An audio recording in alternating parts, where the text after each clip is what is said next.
The grand chamber of Celestial Apex Station floated in the void between galaxies, a monument to peace that had lasted 3,000 years. Inside, representatives from 847 species gathered for the Millennium Summit. The chamber stretched 5 miles in diameter, with platforms arranged in concentric circles around a central stage. Each platform held delegates from different worlds, some breathing methane, others swimming in containment tanks, and many standing on legs that ranged from 2 to 12. At the highest platform sat the Krothek delegation. They were the galaxy's undisputed rulers, though no one dared call them that out loud. Each Krothek stood 12 feet tall, covered in dark scales that could stop plasma rounds. Their forearms ended in claws, sharp enough to tear through battle armor. Red eyes glowed beneath heavy bone ridges, and when they spoke, their voices carried the weight of 10,000 years of military dominance. Commander Jarek stood at the central podium, his voice booming through the translation systems. The proposal stands. We expand the controlled space by another 12 sectors. Species found within will submit to council authority or face removal. A delegate from the Ixthari, a species of small blue creatures, raised a tentacle. Commander, those sectors contain developing civilizations. The law states we must allow them time to reach space travel on their own. Jarek's eyes narrowed. The law also states that the Council may act when galactic security is threatened. These species develop too slowly. We cannot wait centuries for them to join us properly. The Ixthari delegates started to protest, but another Krothek warrior moved forward, and the small creature fell silent. This was how things worked. The Krothek proposed, and the Council agreed. Those who disagreed too loudly tended to have accidents. The vote was about to begin when every alarm in the station started screaming. Security Chief Velmar rushed to his console, his scales turning pale. Impossible. A ship just appeared inside the restricted zone. Which species dares? Jarek demanded. Unknown signature. It's not in our database. The ship used some kind of jump technology we have never seen before. On the main display, a vessel appeared. It was small compared to most council ships, maybe 300 meters long. The design was strange, with sharp angles and strange markings along its hull. Letters spelled out a word in an unknown language. Horizon Runner. This is Celestial Apex Station, Velmar transmitted. You have violated council space. Identify yourself immediately, or be destroyed. The response came in a language the computers struggled to translate at first. Then a voice spoke. Clear and strong. This is Captain Daniel Grant, of the Earth vessel Horizon Runner. We request permission to address the Galactic Council. Every being in the chamber froze. Earth. The name sent a ripple of confusion through the delegates. Some species recognized it from old survey reports. Earth was supposed to be a primitive world, barely beginning to explore its own solar system. The survey from 50 years ago had classified humans as a Level 2 civilization, centuries away from faster-than-light travel. This is impossible, one delegate whispered. They should still be launching chemical rockets. Jarek slammed his fist on the podium. Humans, we know of your world. You are not ready for council contact. Leave immediately. With respect, Commander, the human voice replied. We are already here. And we are not leaving until we have our say. The audacity of it shocked the entire assembly. Species far more advanced than humans would never dare speak to a Krothek commander this way. You dare refuse? Jarek's voice dropped to a dangerous growl. We will drag you from your ship. You can try. The station's defense systems activated. Weapons that could vaporize a small moon locked onto the human ship, but when they fired, the Horizon Runner simply vanished and reappeared half a mile away. The weapons struck empty space. Interesting technology, the human said. Shall we continue this game? Or shall we talk like civilized beings? Jarek's claws extended. War Marshal Tharquan stepped forward, his armor gleaming with the metals of 100 conquered worlds. Let them dock. I want to see these arrogant creatures before I kill them. The council chamber fell into tense silence as a small shuttle detached from the human ship. It landed on the diplomatic platform, and the airlock hissed open. 2 humans stepped out, The male wore a simple black suit with a silver emblem on his chest. He stood about 6 feet tall, with graying hair and calm eyes that surveyed the chamber without fear. The female beside him was younger, with dark hair pulled back in a tight braid. She carried a datapad and wore a similar uniform. Ambassador Paul Harris looked up at the assembly of alien species and smiled. "Thank you for receiving us. I am Paul Harris, representing the United Earth government. This is my aide, Amy Rodriguez."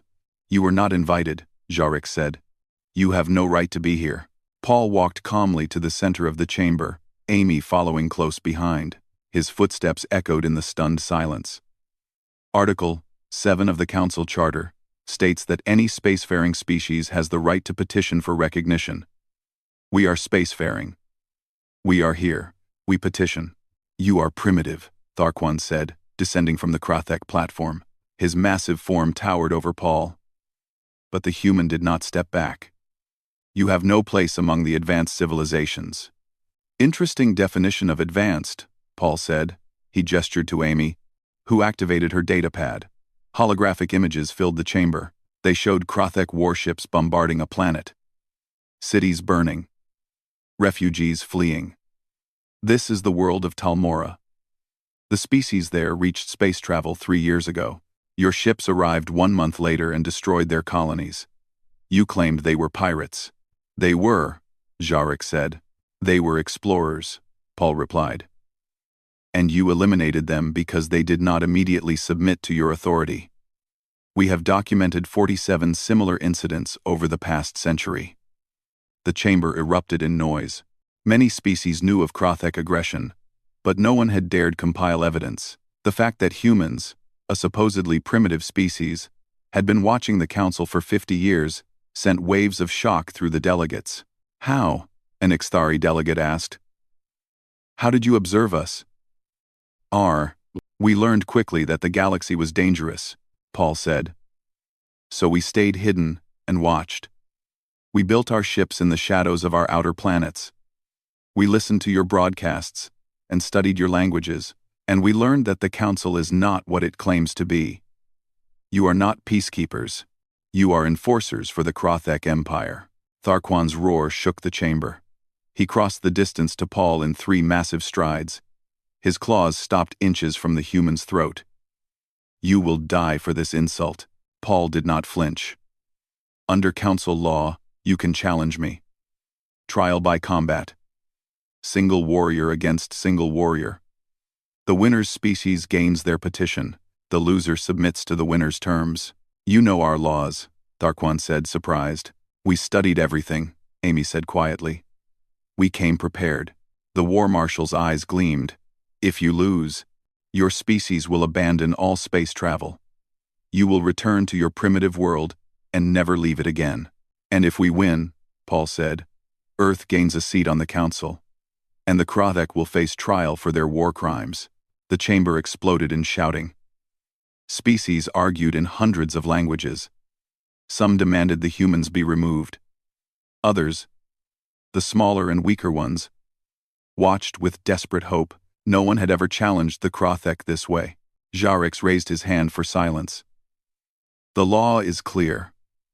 If the human accepts the challenge, we must honor it. But know this, Ambassador Paul Harris. We have never lost a trial by combat. Never. Your champion will die, and your species will crawl back to your little world in shame." Paul looked up at the massive Krathek commander. "We accept your challenge. Name the time and place." "Tomorrow," Tharquan said. "In the Grand Arena. The entire galaxy will watch your defeat." As Paul and Amy returned to their shuttle, the young woman whispered, "Are you sure about this?" "No," Paul admitted. "But it is the only chance we have. Send the message to Earth. Tell them we need our best warrior. Tell them the fate of humanity depends on what happens in that arena." The shuttle launched, leaving the council chamber in chaos. None of them knew that their decision to accept the human challenge would change the galaxy forever. On the Horizon Runner, Captain Daniel Grant watched the council station grow smaller on his screens. Communications. Officer Lisa Morgan looked up from her console. "Message sent to Earth, General Foster is selecting our champion now. Daniel nodded slowly. Let's hope whoever they choose knows what they are getting into. The Krothek have been killing for 10,000 years. We have never even seen them fight. We are about to, Lisa said quietly. And God, help us if we lose. The message from Celestial Apex reached Earth Defense Command within minutes. General Karen Foster stood in the operations center, reading the transmission 3 times to make sure she understood it correctly. Humanity's entire future rested on a single combat between champions. Get me the file on every Special Forces operator we have, she ordered. And I mean every single one. Active duty, reserves, and anyone who served in the last 10 years. Colonel Ryan Pierce entered the room carrying a datapad. Ma'am, I already pulled the files. There is only one person who makes sense for this. He activated the holographic display. A personnel file appeared, showing a man in combat armor. The name read, Lieutenant Jake Matthews, Special Forces, 7th Recon Division. He grew up on Titan Station, Ryan explained. The gravity there varies between 0.8 and 1.3 Earth normal, depending on where you are in the rotation. The radiation levels would kill most people within a year. Everyone born there develops increased bone density, enhanced muscle recovery, and cellular resistance we still do not fully understand. Karen studied the file. Jake's record showed 15 years of service. All of it in the most dangerous assignments humanity could offer. He had fought in the border wars against corporate mercenaries, survived 3 ship-to-ship boarding actions, and held the record for the longest solo reconnaissance mission in hostile territory. What about his psychological profile? She asked. Stable, Ryan said. He lost his sister in a mining accident on Titan when he was 16. Laura Matthews died saving a dozen workers when an oxygen line ruptured. Jake joined the military the next day. Everything he does is about protecting people. He does not fight for glory. He fights so others do not have to. That might be exactly what we need, Karen said. Contact him. I want him here within the hour. Jake Matthews was running maintenance on a dropship at Firebase Delta when the call came. He wiped grease from his hands and listened as his commanding officer explained the situation. By the time the briefing ended, Jake felt the weight of every human life pressing down on his shoulders. How long do I have to prepare? He asked. 18 hours, the officer said. A transport is waiting to take you to the Horizon Runner. Jake looked at the tool in his hand. Then at the half-repaired engine. Someone else would finish the job. Someone else would maintain the equipment his unit depended on, because he had to go fight a warrior from a species that had never lost a battle. Tell them I am on my way, he said. The transport ride to the Horizon Runner gave Jake time to review everything humanity knew about the Krothek. It was not much. They were stronger, faster, and had 4 arms instead of 2. Their scales could stop most conventional weapons. They had been the galaxy's dominant military force for longer than human civilization existed. Dr. Helen Brooks joined him in the briefing room. She was a combat medic who had saved Jake's life twice during the border wars. I am coming with you, she said before he could protest. You are going to need medical support, and I am not letting anyone else do it. Helen, if I lose, the entire medical team will not matter. Then do not lose, she said simply. I have been studying the scans we took of the Krothek during first contact. They have redundant organs, but their respiratory system is concentrated in their upper torso. If you can damage that, you can slow them down. Colonel Ryan Pierce joined them as the transport docked with the Horizon Runner. I am your tactical advisor for this mission. We have 18 hours to find a way to beat a species that has never been beaten. No pressure. Captain Daniel Grant met them at the airlock. Welcome aboard. I wish it was under better circumstances. Could be worse, Jake said. At least they are only sending one of them. The journey to Celestial Apex took 16 hours. Jake spent most of it training in the cargo bay that had been converted into a combat simulator. Ryan programmed it with every piece of data they had on Krothek fighting styles, which mainly came from intercepted broadcasts of their arena matches. They fight like predators, Ryan explained as Jake dodged a holographic opponent. All aggression. Overwhelming force. They expect their enemies to break under the initial assault. Then I will not break, Jake said, rolling under a simulated strike and coming up behind his opponent. The hologram turned faster than he expected and caught him with a backhand that would have shattered his ribs if it were real. You cannot match their strength, Helen said from the sidelines. You need to use their aggression against them. Jake ran the simulation 40 times. He lost 37 of them. By the time the Horizon Runner reached celestial apex, his body ached, and his mind felt like it had been through a grinder. But he understood his opponent better now. The station's arena was enormous. It could hold 500,000 spectators, and every seat was filled. Species from across the galaxy had come to watch the human challenge. Most came to see humanity fail. Jake walked through the preparation chamber, Helen checking his vitals one last time. His armor was human-made, lighter than anything the Krothek wore. It offered protection against energy weapons, but relied on mobility rather than heavy plating. Heart rate is steady, Helen said. Blood pressure normal. How are you feeling? Like I am about to fight something that could tear me in half, Jake admitted. But I have felt worse. Ambassador Paul Harris entered the chamber. He looked tired, like he had not slept since making the challenge. Lieutenant Matthews, I want you to know that I would not have done this if there was any other way. I know, Jake said, and I would not have agreed if I did not think we had a chance. Do you? Paul asked. Think we have a chance? Jake pulled on his helmet, the heads-up display flickering to life. We are humans, Ambassador. We always have a chance. We are too stubborn to accept anything else. The arena gates opened, and Jake walked into the light. The roar of the crowd hit him like a physical force. Thousands of alien voices, speaking languages he could not understand. All focused on him. The arena floor was made of some kind of crystal that glowed beneath his boots. It stretched for 200 yards in every direction.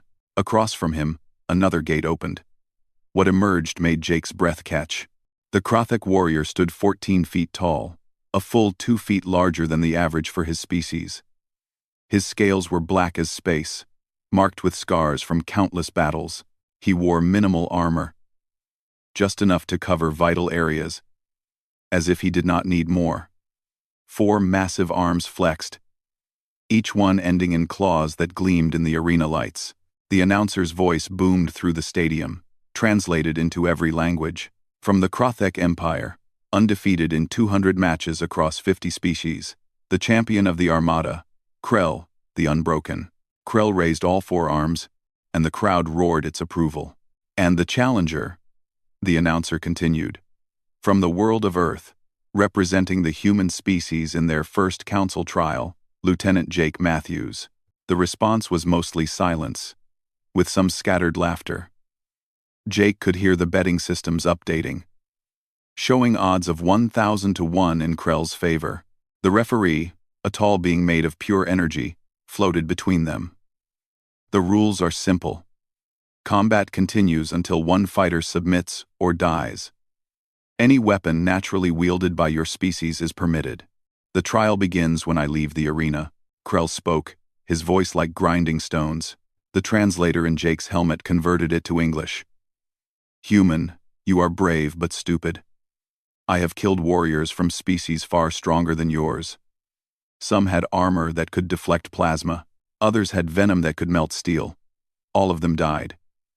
You will be quick. At least. I promise you that.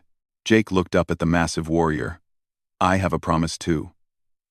Before this fight ends, you will know that humans are not easy prey. Krell laughed, a sound like an avalanche. Entertaining.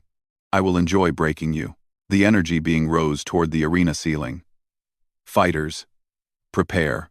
Jake fell into a combat stance, his weight balanced, his mind clear. Across from him, Krell dropped to all fours, his claws digging into the crystal floor. Begin, the referee announced. Krell charged. The speed was impossible for something so large. The Krothek crossed half the arena in seconds, moving like a freight train. Jake waited until the last possible moment, then dove to the side. Krell's claws raked the space where Jake had been standing, scoring deep gouges in the crystal. The crowd gasped. Most had expected the human to freeze or attempt a defense. None expected him to dodge. Krell spun, faster than Jake anticipated. A backhand strike caught him across the chest, sending him flying 20 feet. He hit the ground hard, his armor absorbing most of the impact but not all. Pain shot through his ribs. Helen's voice crackled in his helmet. "Jake, you took damage to the left side. 2 ribs cracked but not broken. You can still fight." "Good to know," Jake muttered, rolling to his feet as Krell charged again. This time Jake did not just dodge. As Krell passed, Jake struck at the warrior's leg joint, targeting the gap between armor plates. His combat knife, made of the hardest materials Earth could produce, scraped against the scales but did not penetrate. Krell roared and swung 2 arms in a wide arc. Jake ducked under one, blocked the second with his armored forearm, and felt the impact jar his entire body. The sheer strength behind the blow was terrifying. "You are fast, human," Krell said, stalking forward. "But speed will not save you." "Nothing will save you." Jake backed away, his mind racing. Every simulation had taught him one thing. He could not win through direct combat. He needed to think like a human, not like a Krothek. Krell charged again, and this time Jake had a plan. As the warrior swung, Jake dropped flat to the ground and slid between Krell's legs. The surprised warrior tried to grab him, but Jake was already moving, coming up behind Krell and driving his knife toward the breathing vents in the Krothek's armor. This time, the blade found its mark. Not deep, but enough. Krell roared in pain and whirled, catching Jake with a glancing blow that sent him tumbling across the arena floor. The crowd was no longer laughing. The human had drawn first blood. It was only a scratch, but in 200 matches, Krell had never been marked in the first minute of combat. Jake stood, breathing hard. His left side screamed in pain, and his head rang from the impact. But he was still standing, and Krell was bleeding. "Now the fight truly begins," Krell said, and there was respect in his voice that had not been there before. Jake readied himself. The real battle was just starting. The arena fell silent as the 2 fighters circled each other. Krell moved with more caution now, his 4 eyes tracking Jake's every movement. The small wound on his back still leaked dark blood, a reminder that the human could hurt him. Jake kept his breathing steady, ignoring the pain in his ribs. His armor's medical system had injected painkillers, but he knew he was working on borrowed time. Every hit from Krell did damage that accumulated. He needed to end this fight before his body gave out. Krell feinted left, then lunged right. Jake saw through the deception and rolled away, but the Krothek anticipated the move. A massive foot came down where Jake would have been, and he barely twisted aside. Claws raked across his shoulder, tearing through the armor and cutting into flesh. "You are learning," Krell acknowledged, "but not fast enough." The Krothek pressed his advantage, unleashing a flurry of strikes that forced Jake into pure defense. He blocked, dodged, and retreated. Unable to find an opening, the crowd roared with approval as Krell drove the human across the arena floor. In the observation area, Ambassador Paul Harris gripped the railing. "He cannot keep this up." Colonel Ryan Pierce studied the tactical display. "Jake is not trying to. Look at his movement pattern. He is leading Krell toward the south quadrant." "Why?" Paul asked. "Because that is where the light from the station's star hits at the best angle," Helen said from her medical station. "It will be in Krell's eyes if he faces that direction." Jake felt his back hit the arena wall. Krell saw the opportunity and charged, all 4 arms reaching for the killing blow. At the last second, Jake dropped and rolled, and Krell's momentum carried him into the wall. The crystal structure cracked under the impact. Jake came up fast and drove his knife into the back of Krell's knee joint. This time he put his full weight behind it, and the blade sank deep. Krell roared and spun, but his damaged leg collapsed. The massive warrior dropped to 3 limbs, dark blood pooling beneath him. The crowd erupted in shock. Krell had been injured, seriously injured. "Clever human," Krell said through gritted teeth. "You fight like a scavenger. No honor in your tactics. I fight to win, Jake replied, circling carefully. Honor does not matter if you are dead. Krell pushed himself up, favoring his wounded leg. Your species knows nothing of true combat. You hide and ambush. You use tricks instead of strength. And yet I am the one still standing steady, Jake said. The statement enraged Krell. He launched himself forward on 3 legs, moving in an awkward but still dangerous lunge. Jake sidestepped. But Krell had anticipated it. A massive arm clotheslined Jake, lifting him off his feet and slamming him to the ground. The impact drove the air from Jake's lungs. His vision blurred as Krell loomed over him, raising 2 arms for a downward strike that would crush his skull. Helen's voice screamed in his helmet. Jake, move. He could not move. His body was not responding fast enough. The arms came down. Then something in Jake's mind clicked. The same stubborn refusal to die that had kept his ancestors alive through ice ages and plagues and wars. The same determination that pushed humans to climb impossible mountains just to see what was on the other side. He rolled at the last instant. The strike hit the crystal floor, and Krell's fists went through it. For a moment, the Krothek was stuck, his arms trapped in the broken crystal. Jake did not think. He acted. He drove his knife into Krell's breathing vent, angling up toward the lungs Helen had identified in the scans. Krell screamed and tore his arms free. But damage was done. His breathing came in ragged gasps. You are dying, Jake said, standing slowly. His own body was a mass of pain, but he forced himself to stay upright. Submit. You do not need to die for this. A Krothek warrior does not submit, Krell gasped. We die in glory. There is no glory in pointless death, Jake replied. Your species has dominated the galaxy for 10,000 years. You have won every battle. But today, you learned something new. You learned that humans do not quit. We do not break. And we do not lose when everything is on the line. Krell tried to stand, but his wounded leg gave out. He crashed to the ground, breathing hard. The crowd watched in stunned silence as the undefeated champion struggled to rise. War Marshal Tharquan stood in the Krothek viewing box, his eyes blazing with rage. This is unacceptable. Guards, enter the arena, kill the human. A dozen Krothek warriors started toward the gates. Ambassador Paul Harris stepped forward, his voice amplified through the arena's system. Council law forbids interference in a trial by combat. War Marshal, if your warriors enter that arena, you will be violating the oldest laws of this assembly. The human cheated, Tharquan roared. He used dishonorable tactics. He used the tactics of his species, said a small voice. The Ixthari delegate stood, tentacles trembling but voice firm. The rules stated any weapon naturally wielded by either species is permitted. The human used his intelligence, his adaptability. Those are natural weapons of his kind. Other delegates began to speak up. Species that had lived in fear of Krothek dominance for centuries found their courage. The law is clear. The combat must continue without interference. Tharquan looked around at the council, seeing rebellion in their eyes for the first time. You dare defy the Krothek? We dare uphold the law, the Ixthari said. In the arena, Krell heard the exchange. He looked at Jake, then at his own people in the stands. Slowly, painfully, he lowered his head. I submit. The human has won.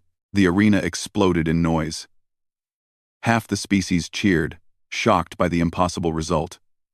The other half sat in stunned silence. The Krothek had lost. For the first time in recorded history, they had been defeated in single combat.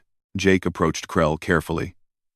The massive warrior watched him, uncertain what would happen next.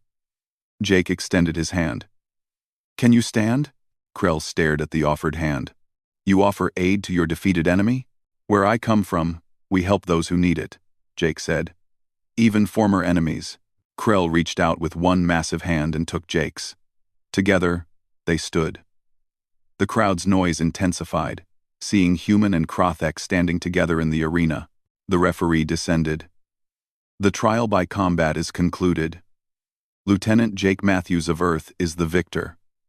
As per council law, the human petition is granted. Earth shall have a seat on the Galactic Council.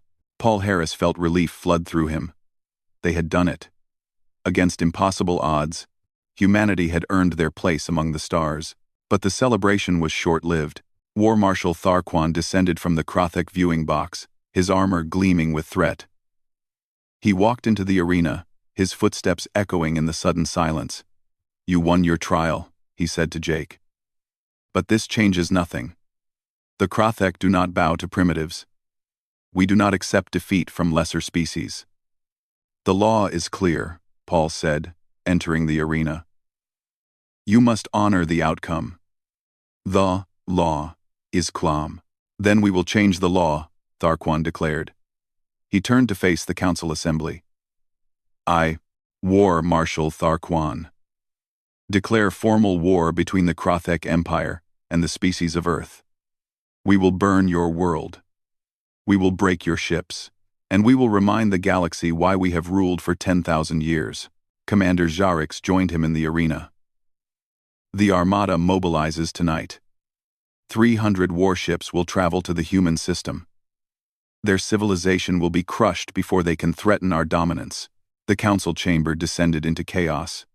Delegates shouted, some in support of the Krothek, others in protest. The Ixthari delegate tried to speak but was drowned out by the noise. Jake stood beside Paul, blood dripping from his wounds.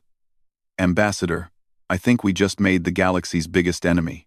We did what we had to do," Paul said. "But now we need to warn Earth. They are coming, and they are bringing everything they have." Helen rushed into the arena, her medical bag ready. "Jake, you need immediate treatment." "No time," Jake said. "We need to get back to the Horizon Runner and send the message home." Captain Daniel Grant's voice crackled over their communicators. "Already done. Admiral Hayes is mobilizing the defense fleet. But Paul, they are bringing 300 ships. We have 50 at most. Then we will need to be smarter than them," Paul said, helping Jake walk toward the exit. Something humans have always been good at. As they left the arena, Krell called out, "Human, Jake Matthews." Jake turned, supporting himself against Paul. "You fought with honor," Krell said. "True honor, not the empty kind my people claim. If you survive what comes next, I hope we meet again." "So do I," Jake said. "Maybe next time we will be on the same side." Krell's expression was unreadable. "Perhaps. If my people do not destroy yours first." The Horizon Runner departed Celestial Apex within the hour, racing ahead of the Krothek Armada. Behind them, War Marshal Tharquan stood on the bridge of his flagship, watching the human ship disappear into the void. "They think they are clever," he said to his second-in-command. "They think their tricks in the arena will save them in real combat. We will teach them otherwise. Prepare the fleet. We leave for Earth immediately."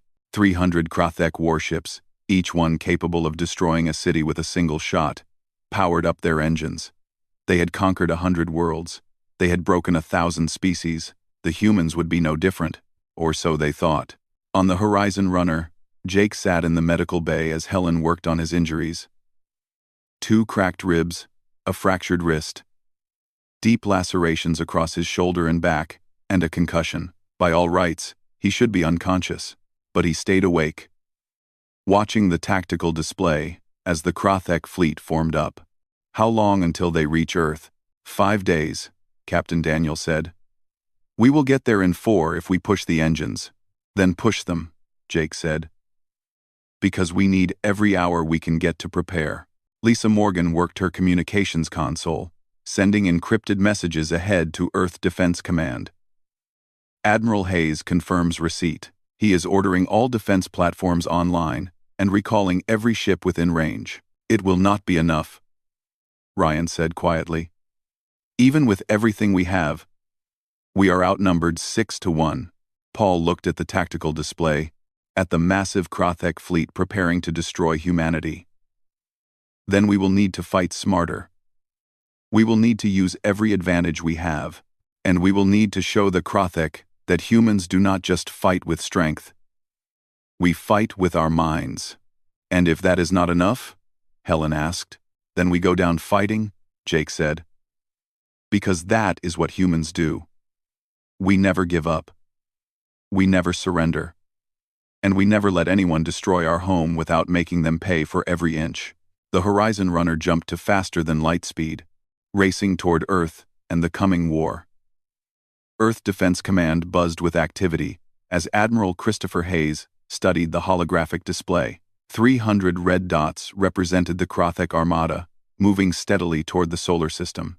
50 blue dots showed humanity's entire defense fleet, pulled from every corner of human space. They will arrive at Mars orbit in 6 hours, Intelligence Officer Vera Scott reported.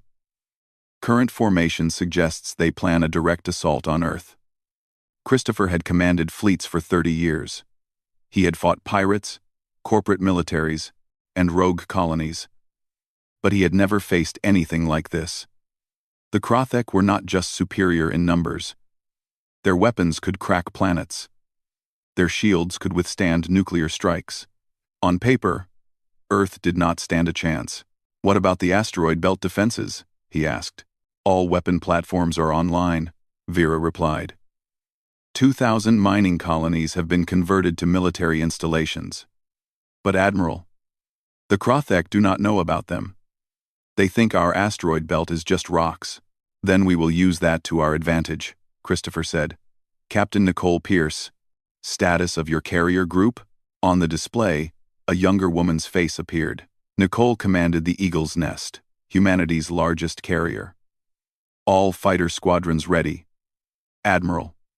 300 fighters armed and prepared for deployment. Good. You will be our first surprise. Christopher turned to his communications officer. Send the message to all ships. We fight defensively until the Krothek commit to their attack pattern. Then, we spring the trap. Across the fleet, captains received their orders. Some were nervous, most were determined. They had heard about Jake Matthews' victory in the arena. They knew that one human had beaten the galaxy's best warrior. If one human could do the impossible, maybe their entire species could. The Horizon Runner arrived at Earth orbit 3 hours before the Krothek. Captain Daniel Grant immediately transferred Jake Matthews and Ambassador Paul Harris to the command station. Jake was still recovering, but he refused to stay in medical. I need to be here, he told Helen as she protested. If this goes wrong, I want to see it. When did you become such an optimist? Helen muttered. But she let him go. On the Krothek flagship, War Marshal Tharquan watched the human system grow larger on his screens. His sensor officer had identified the 50 human ships positioned near Earth's moon. Pathetic, Tharquan said. They gather their entire fleet to defend one world. We will destroy them in the opening salvo. War Marshal, his second-in-command said hesitantly. The humans defeated Krell in single combat. Perhaps they are more dangerous than we assumed. Krell lost because he was overconfident, Tharquan snapped. We will not make the same mistake. But make no mistake. These primitives cannot stop 300 warships. Their technology is inferior. Their weapons are weak. This will be a slaughter. End. The Krothek fleet dropped out of faster-than-light travel at the edge of Mars orbit. Immediately, they formed into their standard attack formation. Heavy battleships in front, cruisers on the flanks, and destroyers screening the rear. Admiral Christopher watched them settle into position. They are fighting like they always fight. No adaptation, no creativity. Send the signal to Captain Pierce. Nicole received the order and smiled. All squadrons launch. Show them what human pilots can do. The Eagle's Nest opened its launch bays, and 300 fighters poured out. They were small, fast, and moved in patterns the Krothek had never seen before. Instead of flying in neat formations, they scattered in seemingly random directions. Tharquan's tactical officer frowned. Their fighters are not following any logical attack pattern, because they are panicking, Tharquan said. Their pilots know they are about to die. Open fire. Destroy them all. The Krothek ships fired, their weapons lighting up space. But the human fighters were already moving, their pilots anticipating where the shots would go. The first wave of fire hit empty space. "What?" Tharquan demanded. "How did they dodge?" "Their movement is too erratic," his tactical officer explained. "Our targeting systems cannot predict their path." This was humanity's first advantage. Krothek weapons were designed to fight enemies who used logical tactics. Human pilots, trained in atmospheric combat, where physics were more forgiving, flew like they were breaking every rule of space combat. They spun, rolled, and changed direction in ways that made no sense to the Krothek targeting computers. The fighters reached the Krothek fleet and began their attack runs. Their weapons were smaller than the massive ship guns, but they were precise. They targeted communication arrays, sensor dishes, and engine exhaust ports. Within minutes, dozens of Krothek ships were blind or deaf. "Concentrate fire on the carrier," Tharquan ordered. "Destroy their fighter base." The Krothek battleships turned their main guns on the Eagle's Nest. Nicole saw them coming and gave the order. "All power to engines. Get us out of here." The carrier accelerated, moving faster than a ship its size should be able to move. The Krothek shots missed by hundreds of meters. "How are they so fast?" Tharquan demanded. His engineer pulled up the scans. "Admiral, their ship mass is much lower than it should be. They are not armored like our vessels. They sacrifice protection for speed." Tharquan realized. They are cowards who run instead of fight. But they were not running. They were repositioning. And while the Krothek focused on the carrier, Admiral Christopher gave the next order. "All ships, electronic warfare packages online. Let them see what we have been developing." Every human ship activated systems the Krothek had never encountered. Humanity had spent 50 years watching the galaxy from the shadows. And they had learned. They had studied Krothek weapons, shields, and communications, and they had built countermeasures. Suddenly, every Krothek ship found their targeting systems scrambled. Their weapons could not lock onto human vessels. Their communications were filled with interference. Their sensors showed hundreds of false targets. "What is happening?" Tharquan roared. "Why can we not hit them?" "They are jamming everything," his technical officer said, panic in his voice. "Our systems are not designed for this kind of electronic attack." Engineer Marcus Lane sat in his command bunker on Earth, watching the battle displays with satisfaction. "That is right. You rely on technology, but you never adapted it. Your weapons have not changed in 1,000 years because you never needed them to. But we are humans. We adapt every day." The Krothek fleet began to break formation, trying to spread out to avoid the jamming. This was exactly what Admiral Christopher wanted. "They are moving into the asteroid belt," Vera Scott reported. "Trap is ready." "Spring it," Christopher ordered. Across the asteroid belt, 2,000 hidden weapon platforms activated. They had been disguised as mining equipment, as habitat domes, as communication relays. The Krothek scanners had dismissed them as civilian infrastructure. They were wrong. Nuclear missiles, railguns, and laser batteries opened fire from 300 different asteroids. The Krothek fleet, spread out and blind from the electronic warfare, could not coordinate their shields. 30 ships exploded in the opening salvo. 50 more took critical damage. Tharquan watched his fleet burning and realized, for the first time in his life, that he might lose. "All ships, retreat to defensive formation. Focus all power on shields." But the human fleet was not done. Admiral Christopher sent the next signal. "All ships, close to combat range. Let them feel what real war is like." The human ships accelerated directly toward the Krothek fleet.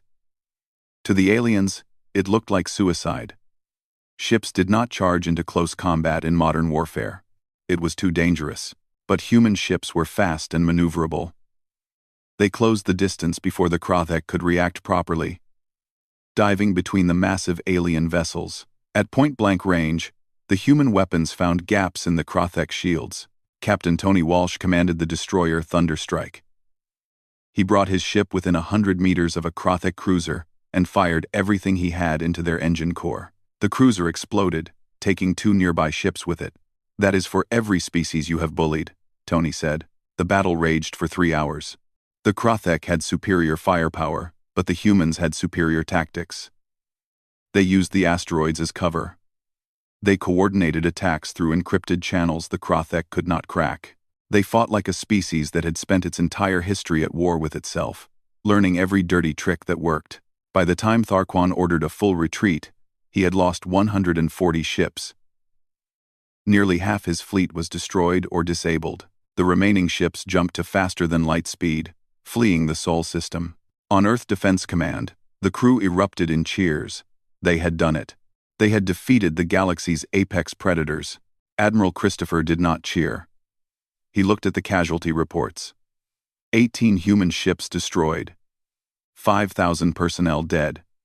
Yes, they had won. But the cost was real. Admiral, Vera said quietly. We are getting a transmission from the Krothek flagship. Tharquan's face appeared on screen. He looked different now. The arrogance was gone, replaced by something between rage and respect. You fought well, humans, he said. Better than I expected. But this is not over. I am returning to the Krothek homeworld. I will mobilize our entire military. Millions of warriors. Thousands of ships.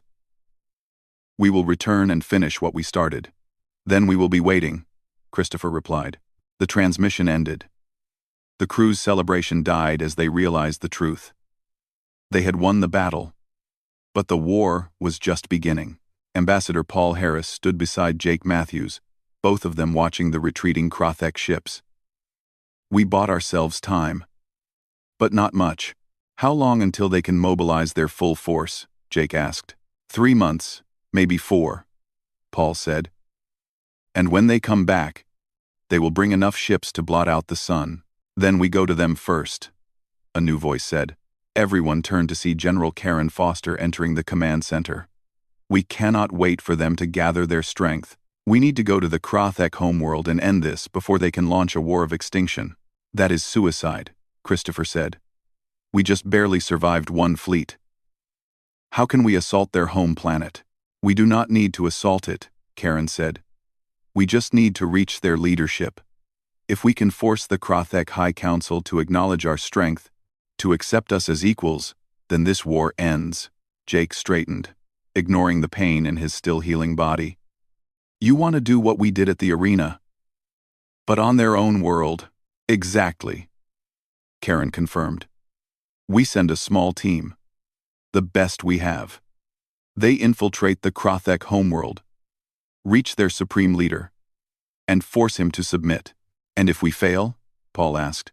Then the Krothek will wipe out humanity, Karen said bluntly. But if we do nothing, they will do that anyway. At least this way, we die trying.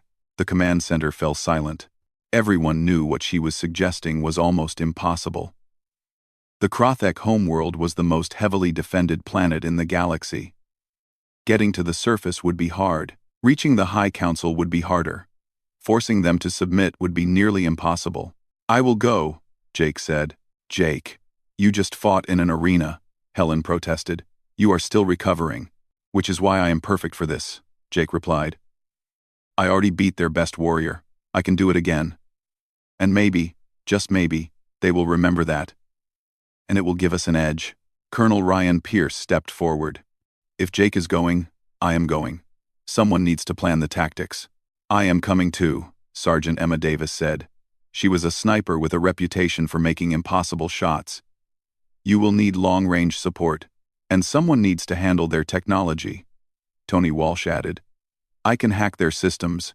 Paul looked at the volunteers, then at the tactical display showing the Krothek Empire. Thousands of worlds, billions of warriors, and 4 humans planning to walk into the heart of it. When do we leave? Paul asked.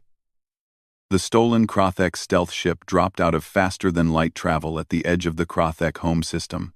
Jake Matthews stood on the bridge beside Colonel Ryan Pierce, both of them staring at the planet that had spawned the galaxy's most feared warriors. Krothos was a massive world, twice Earth's size, with deep red oceans and black continents. 3 moons hung in orbit, each one hosting military stations. Ships patrolled everywhere, thousands of them, forming a defensive web that seemed impossible to penetrate. This is insane, Tony Walsh muttered from the engineering console. He had been working non-stop to keep their stolen ship's systems running. We are 4 people trying to break into the most defended planet in the galaxy. 5 people, Ambassador Paul Harris corrected. He had insisted on coming despite everyone's protests. And we are not breaking in. We are walking in through the front door. Explain that again, Sergeant Emma Davis said. She was cleaning her rifle, a habit she had whenever she was nervous. Because it still sounds like suicide. Ryan pulled up the tactical display. The Krothek respect strength. They respect boldness. If we sneak in like thieves, they will hunt us like prey. But if we announce ourselves, if we challenge them directly, they will be bound by their honor codes. The same honor codes that made them declare war after losing in the arena? Emma asked. Different situation, Jake said. War Marshal Tharquan declared war because he was angry and embarrassed. But the Supreme Leader, Corvex, is different. According to our intelligence, he is old, cunning, and actually believes in the ancient laws. So we are betting our lives that he will follow the rules? Tony shook his head. Humans do not have great luck with that. We are betting our lives that he will be curious, Paul corrected. We are the species that beat his best warrior. We are the species that destroyed half his fleet. He will want to see us for himself. And that gives us our opportunity. The plan was simple in concept, nearly impossible in execution. They would broadcast a message to the Krothek High Council, challenging Supreme Leader Corvex to meet them. If he agreed, they would land at the council chambers. If he refused, they would die trying to fight their way in. Send the message, Jake said. Tony activated the communications array. Paul stepped forward, his image being broadcast across every frequency the Krothek used. Supreme Leader, Corvex, I am Ambassador Paul Harris of Earth. We have come to your world, not as invaders, but as warriors seeking resolution. Your forces attacked our home. We defended ourselves. Now we offer you a choice. Meet with us in your High Council chambers under the ancient laws of single combat challenge. If you refuse, we will be forced to assume the Krothek are cowards who hide behind their armies instead of facing their enemies with honor. The bridge fell silent. They had just insulted the most powerful being in the known galaxy. Message sent to all Krothek military channels, Tony reported. And we are getting a response. A lot of responses. Most of them are threats to kill us. But, Ryan prompted, but one of them is from the High Council chambers, Tony said, surprised. They are granting us landing clearance. They want us to land immediately. It worked, Paul breathed. He took the bait.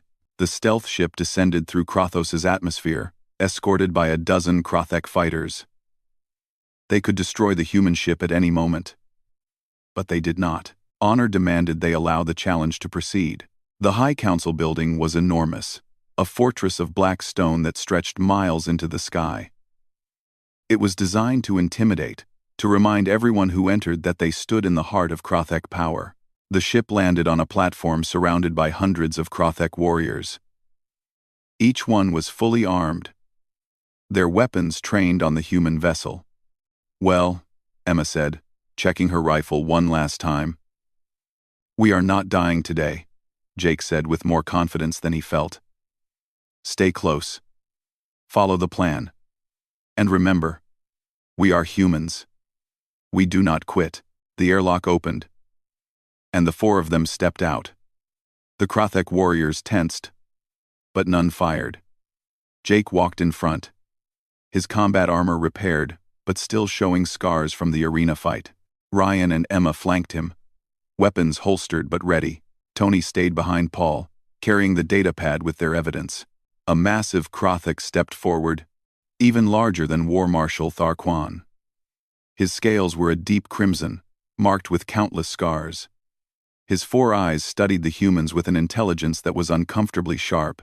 I am Commander Vortak, leader of the Supreme Guard, he said. You are either the bravest beings I have ever met, or the most foolish. We are humans, Jake replied. We are usually both. Vortak's mandibles twitched in what might have been amusement. Supreme Leader Corvex has agreed to see you. But know this. He is not like Tharquan. He is not ruled by anger. He is patient, strategic, and has led our people for 3 centuries. If you think you can defeat him as you defeated Krell, you are mistaken. We did not come here to fight, Paul said. We came here to talk. Then you are definitely foolish, Vortak said. Follow me.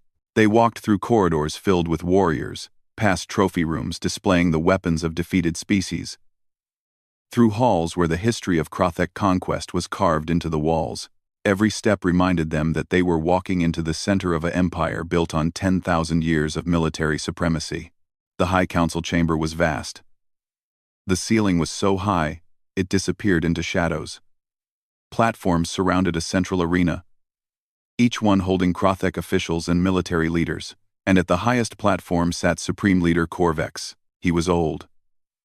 That much was clear. His scales were pale, almost white, and his movements were slower than the younger warriors, but his eyes were sharp, and when he spoke, his voice carried absolute authority. Humans, he said, you have caused quite a disturbance in our orderly galaxy. We did not seek conflict, Paul replied. We only sought recognition, a seat at the council, the right to exist as equals. Equals? Corvex laughed, a sound like grinding stone. You are children playing at being warriors. Yes, you defeated Krell in the arena. Yes, you destroyed Tharquan's fleet. But those were small victories. You do not understand the scope of Krothek power. Then enlighten us, Jake said, stepping forward. Show us this power. Fight me yourself, Supreme Leader. Prove that the Krothek are truly superior. The chamber erupted in roars.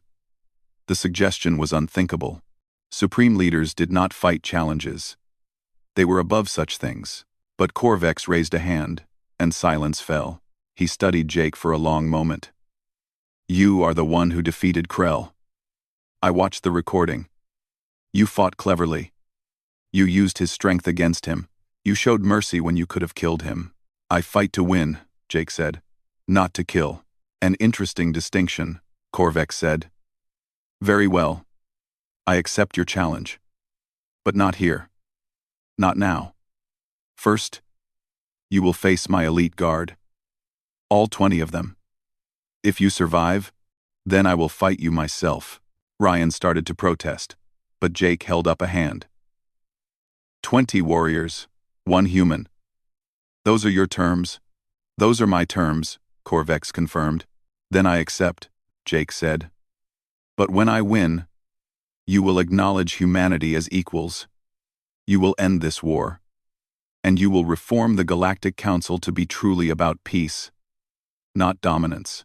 And when you lose, Corvex said, your species will submit to Krothek rule. You will dismantle your weapons. You will serve us as all conquered species serve.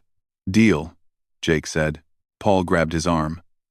Jake, you cannot fight 20 of them. I do not need to fight them, Jake whispered back. I just need to survive long enough to make my point. Trust me. The elite guard formed a circle around Jake in the central arena. Each warrior was a veteran of 100 battles. Each had killed more enemies than Jake had ever met. They moved with perfect coordination, their weapons ready. Commander Vortak gave the signal. The fight began. Jake did not try to fight them all. That would be suicide. Instead, he moved. He used every trick Ryan had taught him, every tactic humans had developed in centuries of fighting each other. He dove between warriors, using them as shields against their own teammates. He struck at weak points, and then retreated before they could counter. Emma watched from the platform, her hands clenched. He is going to die. No, Ryan said, watching carefully. He is doing something brilliant. He is showing them what human warfare really is. Jake was not trying to defeat the elite guard. He was demonstrating human adaptability. When 3 warriors surrounded him, he went low and rolled through their legs. When they tried to predict his movements, he did something unpredictable. When they used brute force, he used leverage and momentum. He took hits. Many hits. His armor cracked. Blood ran from a dozen wounds. But he did not fall. No matter how many times they struck him, he kept getting back up. "Why will he not stay down?" one of the elite guards shouted in frustration. "Because he is human," Vortak said quietly. "And humans do not quit." After 20 minutes of continuous combat, Jake stood in the center of the arena, bleeding and battered, but still on his feet.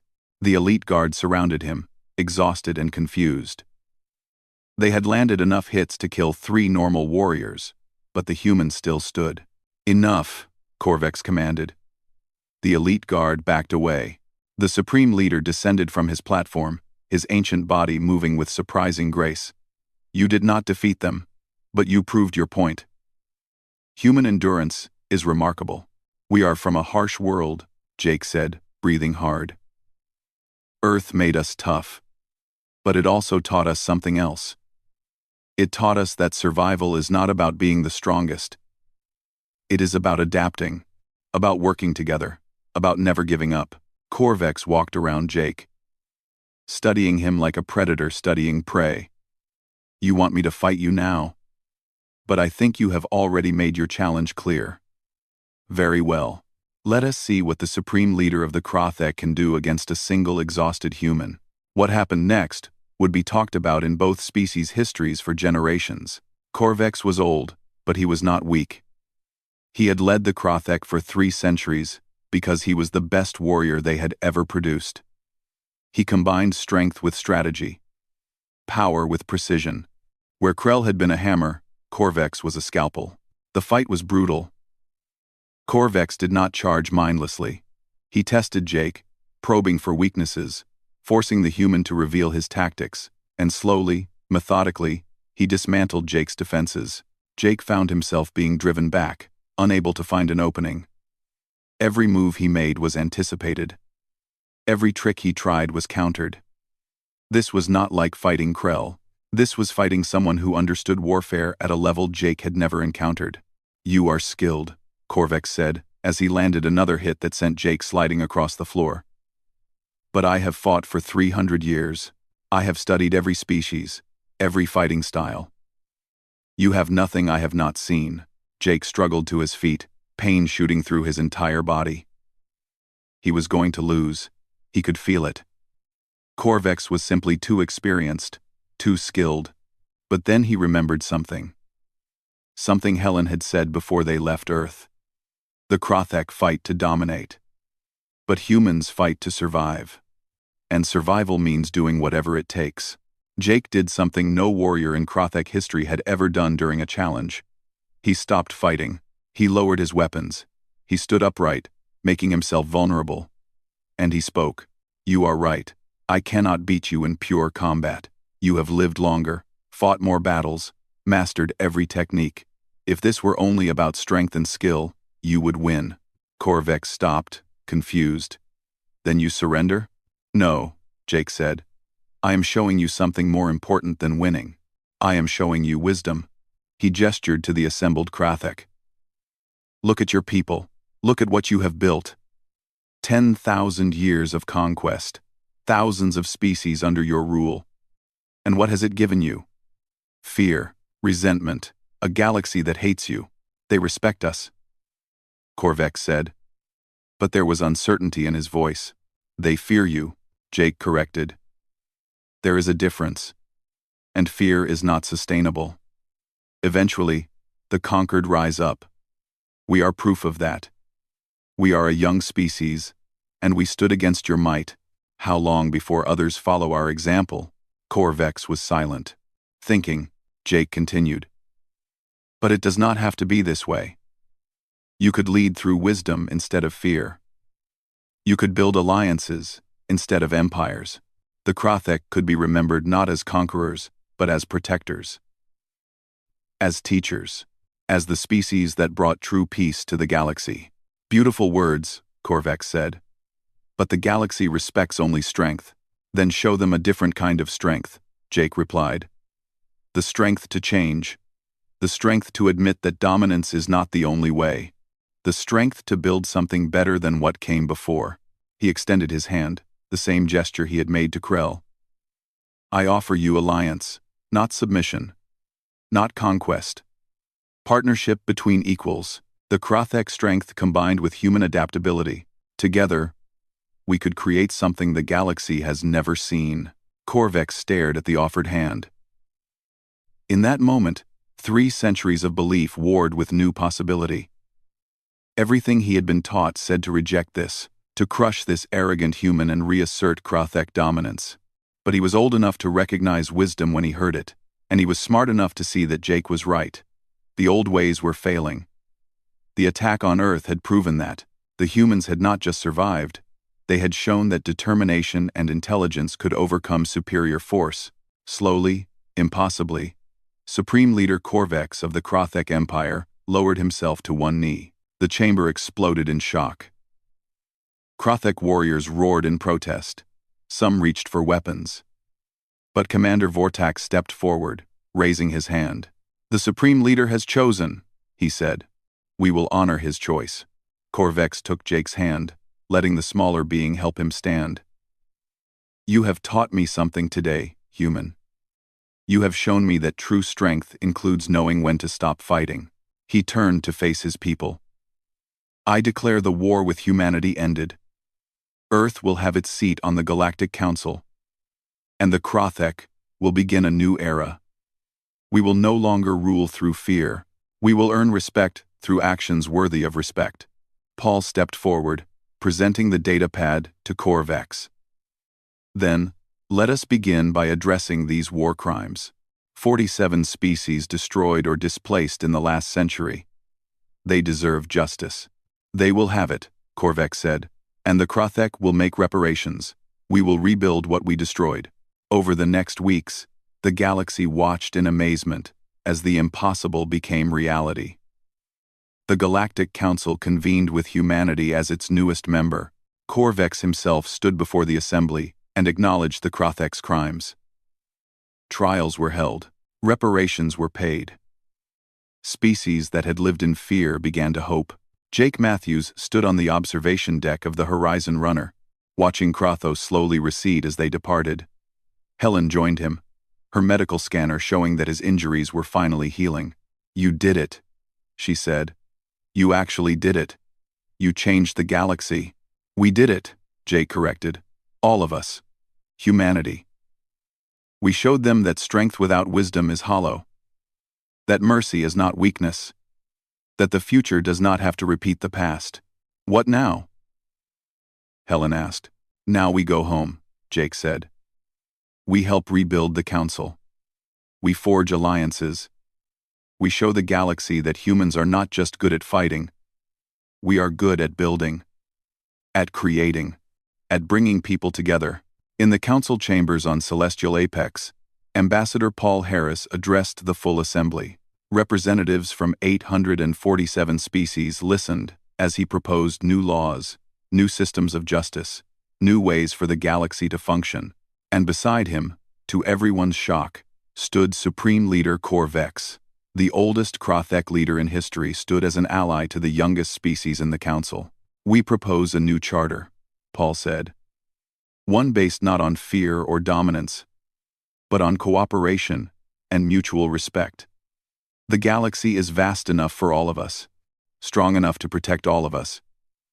If we work together, the vote was not unanimous. Some species still feared humanity. Others resented the Krothek. But enough voted yes.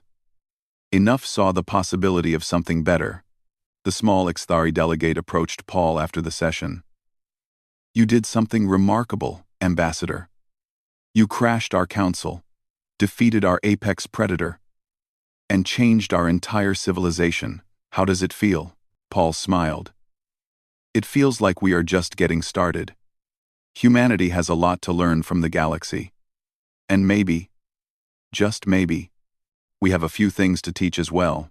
Korvex joined them, his massive form towering over both. The human is right. We are beginning a new era.